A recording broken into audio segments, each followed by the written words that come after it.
Xəbər verdiyimiz kimi aparıcı Zaur Kamaloğlu Bartunun adından dələduzluq edildiyini açıqlayıb. Aparıcı sosial şəbəkədə övladının adından tanınmış şəxslərə mesaj göndərilərək pul istənildiyini bildirib. Zaurun paylaşımına Qərarət ifaçısı Hüseyn Məhəmmədoğlu da maraqlı şərh yazıb. O 1500 manat göndərdiyini qeyd edib.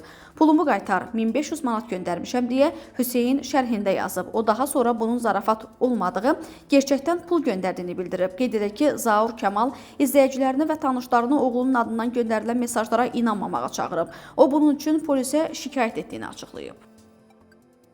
Aktrisa Zümrüd Qasımova bir müddət əvvəl rəsmi şəkildə boşandığı, lakin münasibətlərini davam etdirdiyi həyat yoldaşı Nazim Zeynalovla bağlı paylaşımı ilə diqqət çəkib.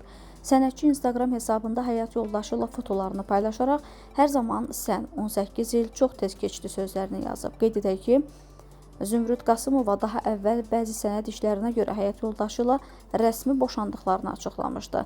Aktrisa sonradan yenidən toy edərək nikahlarını təzələməyi planlaşdırdıqlarını bildirmişdi.